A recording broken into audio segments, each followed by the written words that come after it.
Well, it's winter and it's the perfect time to be building, especially when things are a bit slow on the job front and yeah, we've got nothing better to be doing.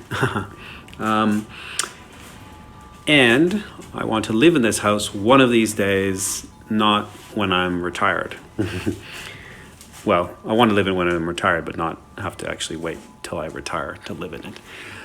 Anyways, yes, so building away, significant thing today on our video is the creation of our kitchen floor, which has been quite a central part of the construct here. So exciting to be able to get into that and really kind of, create a core foundation that everything else can be built off of. So let's get into that because that's pretty much the focus of today's video. Enjoy.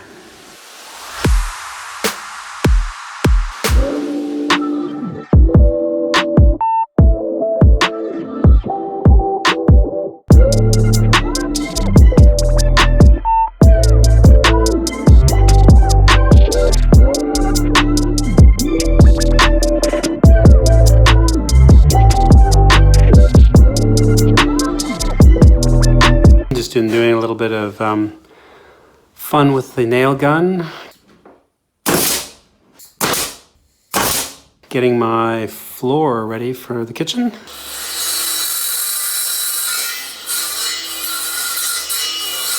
And now we're gonna lay it out and see what it looks like. But I got all the pieces all ready to go. Looking good, looking level, had the right amount of stuff, measurements all worked. Oh, what a nice change.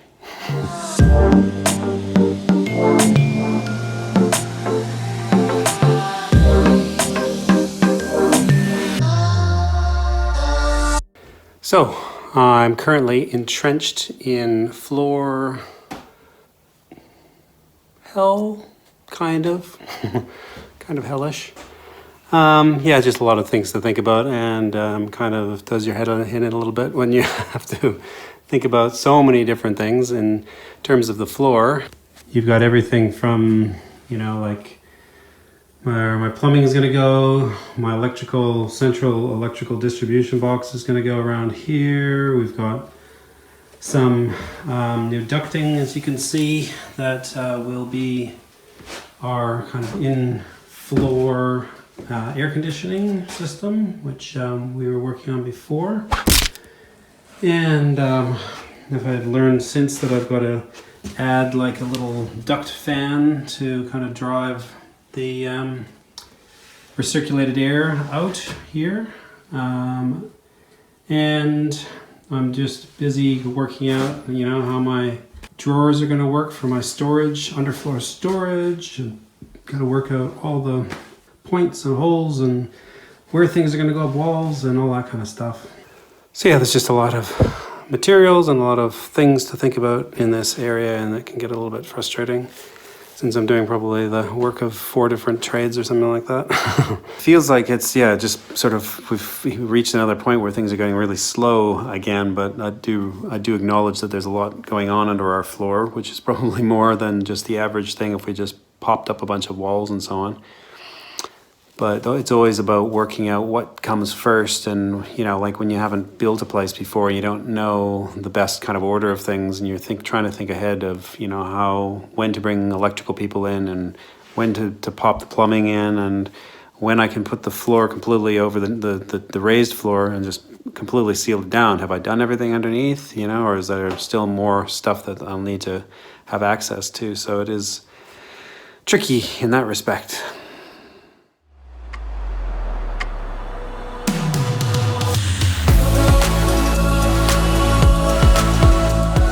Well, it's nearly the end of the day here, and I'm just packing up. I managed to get a few supplies, so I've been able to build these, finish these storage drawers that I've been working on that will go underneath the floor in the kitchen. And I got to use all my tools today as well. There's like a whole array of cutters and biscuiters, air tools, bandsaw, everything.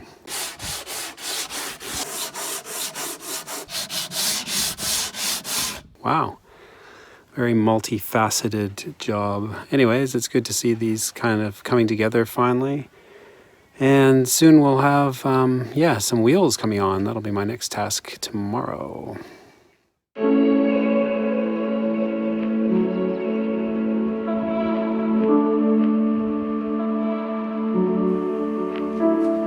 Can't wait to have this floor finished. It's like a minefield every time I have to walk over it with all the gaps and holes and things not properly in place.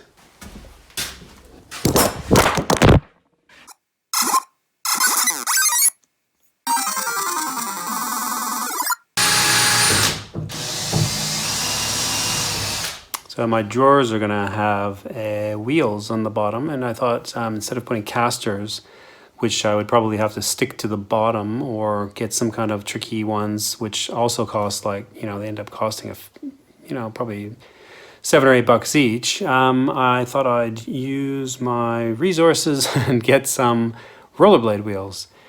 And the best way to do that is just to collect a bunch of people's rollerblades going cheap and take all the wheels off of them. So that's what I'm doing. So in the end, because people were getting rid of their kids' skates for like $5 each, $5 a pair, instead of paying, I needed 22 wheels, so instead of paying like $170 for wheels, I ended up paying like 20. But before you say, "Oh, but Michael, you shouldn't take the children's toys away from them," well, I'm going to donate the carcasses, the bodies without the wheels, to the local skate club, and they can do what they want. Give them to the children for free that need them, whatever. So it's a win-win. So I spent a decent amount of time fabricating a bunch of stuff today to get these wheels on the bottom of my storage drawers.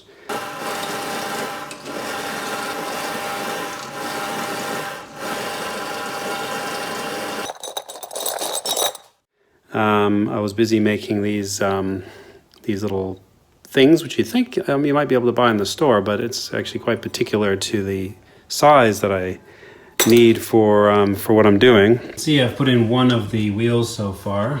It's got a very low clearance, so it'll just sort of scoot along the floor. So I'm gonna have little tracks for it that I can sit on and glide over the floor and up over the carpet. But it's given me plenty of grief getting these little screws in, getting all this stuff lined up and so on.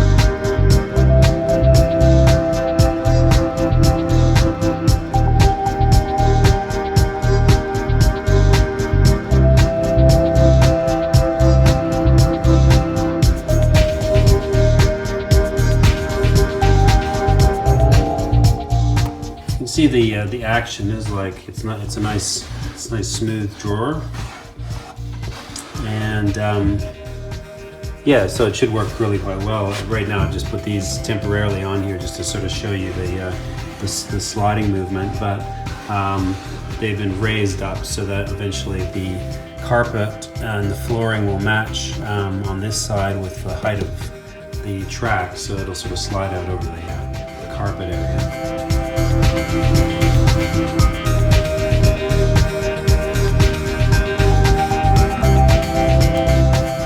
Very nice.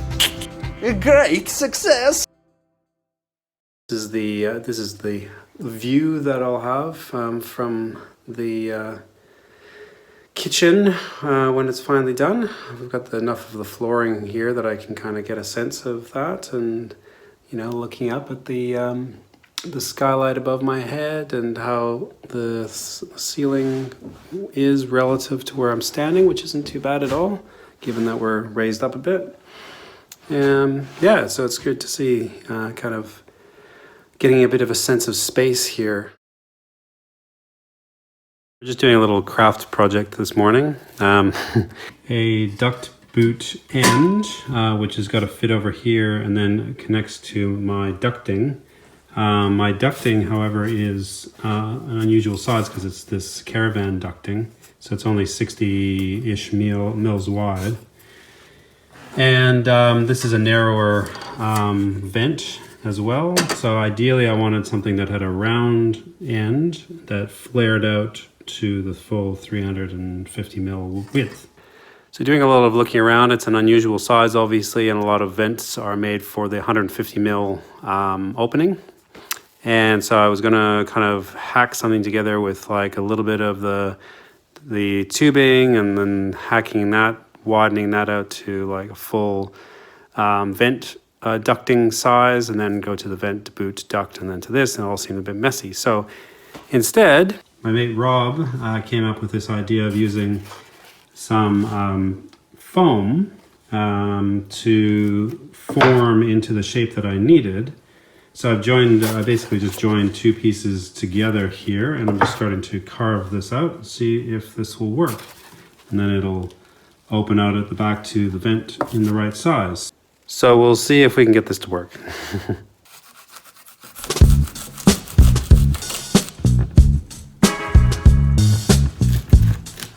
Problem with this is it's so incredibly delicate to carve that it can easily blow out. At the same time, it's very easy to carve and get to the shape that I need it to be. So then I'll give it a coat of paint and keep it from having all these little bits flying around and you know, all the little I don't want all that stuff flying around out of my air conditioning ducts. The thing I like about using this stuff is that it's otherwise just a bit of a waste offcut, so I'm kind of reusing something. I'm not having to pay for something new. It's as if I haven't opened this tin in a long time. It's like opening a tomb up. It's like...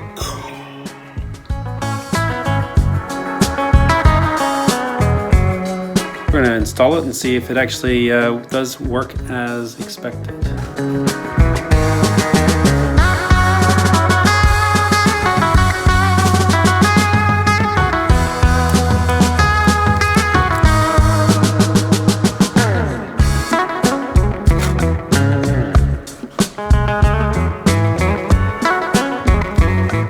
Should work.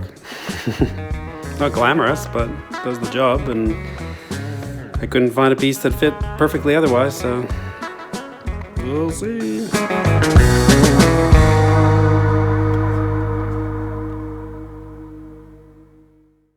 So I think we've reached an exciting point in the floor. I have, knock on wood, hopefully got everything under the floor sorted, pretty much, except for the plumbing and the electrical, but they're going to stay exposed. The rest of the floor is going to be covered. It's going to be the final piece de resistance. Yes, now it's going to be all the subfloor for the kitchen will be put on now. I'm just going to give it one last blow of air to get rid of all the dust out of it. That one's for me. That one goes out to me lady Heidi. And that is my Julie, baby. I'm sure she won't know what I'm talking about there. Booyakasha, right? Anyways, that one is to clean the place up so it's all spick and span like Heidi would like. Make sure that all the dust is taken out of all the crevices. So let's clean this place up and get this floor down.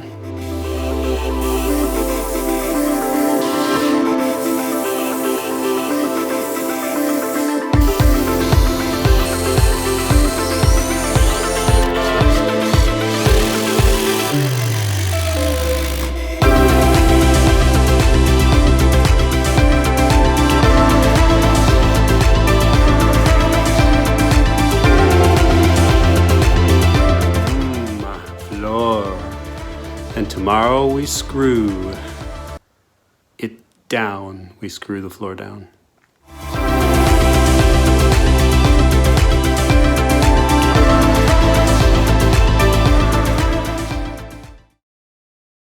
All right, scary moment of truth.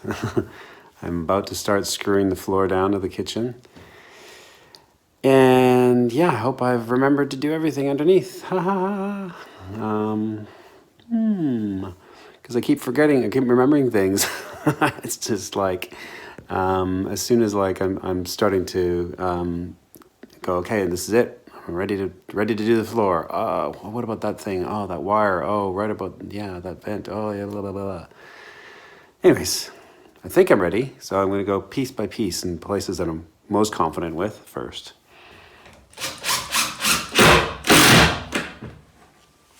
Screw number 1.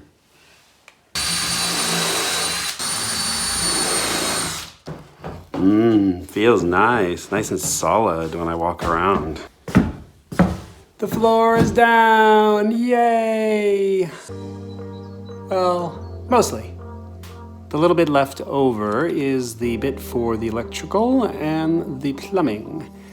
So I've left that little panel free, and yeah, but it means that I can start building around the other areas, which is walls and finish the bedroom and stuff like that, the pantry in the kitchen and what have you. So that's all good.